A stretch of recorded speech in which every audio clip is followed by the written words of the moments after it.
Hey guys, what it is with Mike is back on the attack. So I am in my Intrepid today, but you could still guess what the new car looks like. Island Girl last night said, Mikey, give us some hints. Okay, I will give you a hint. The car is very big. Okay, that's a hint. Okay, so find myself in a familiar situation for me, and it seems like I do videos about this every 2 months, but I guess it's time to do another one. So today we're talking about friendship, because I have been going through some friendship conundrums lately. And I know Mikey has a good way of pissing off his buddies a lot of times, and that could be the case actually as we speak. But I wanted to define, to me, what friendship entails and how it works. Social media friendships, that kind of thing. So bear with me, if you will. First of all, guys, I've never been very good at friendships.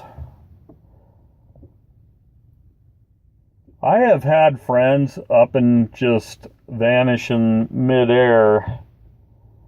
And I know I've talked a lot about that, but I'm talking about friends that, I never saw again.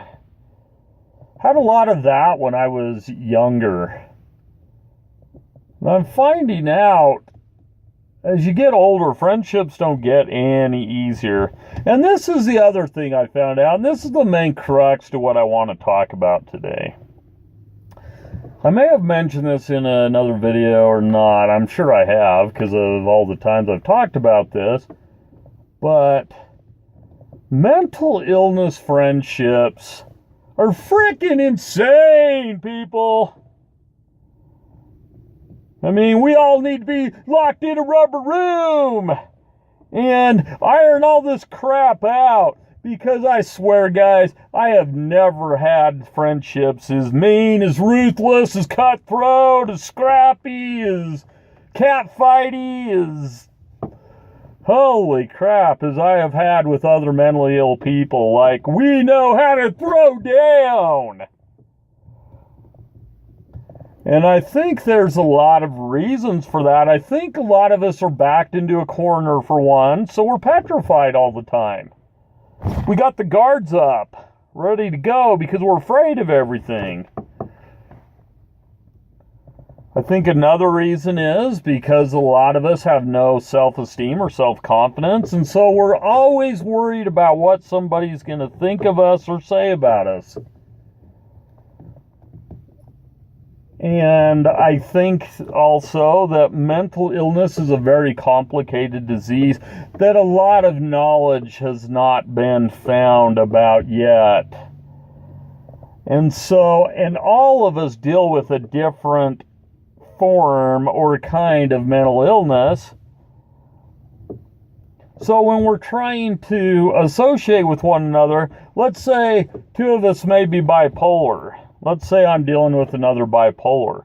We may have completely different cycles. We may have different depressions. We may have different manias.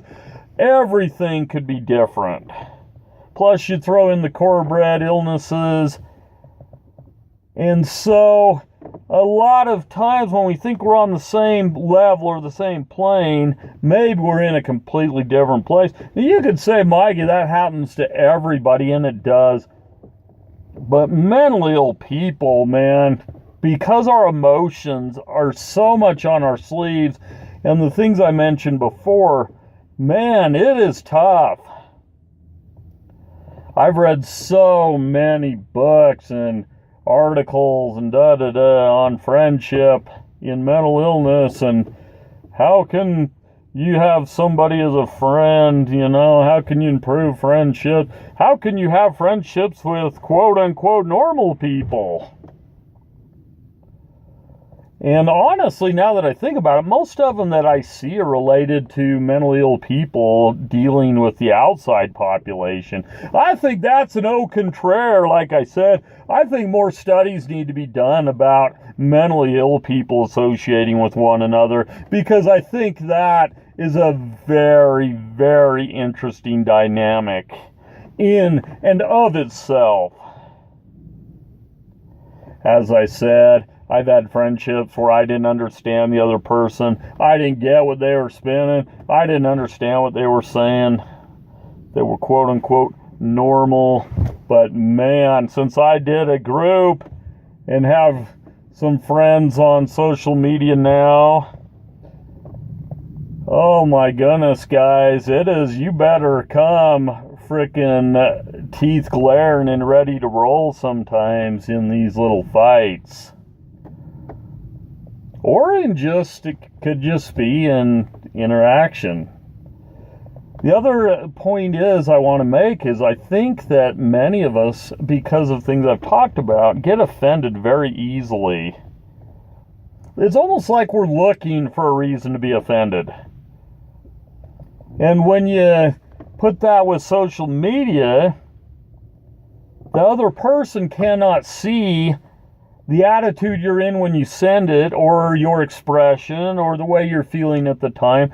They may take it in a completely different tone than how it was meant. And that's actually what I find most of the time in social media that makes these relationships so damn hard.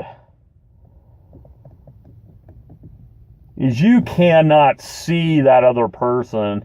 You can't see if they're saying, what's going on? You don't know if it's, hey man, what's up? Or if it's a, what the hell's going on? And that's where I get myself in trouble so much of the time. So many times I'm trying to be funny, or I'm trying to be nice or light, and the other person thinks I'm pissed as hell. And I'm sure it goes the opposite way. Anyway, let me know how you guys deal with mental illness friendships. Are they harder for you than they are for me? And maybe what are some secrets to just surviving them? What it is to the homies? Hope y'all good. I hope you're having a good day. It's gloomy and nasty like it always is, it seems like. We got inversion going on. We got cold weather going on. We got a freaking breeze going on. But it is, what it always seems to be. And I will talk to you guys later.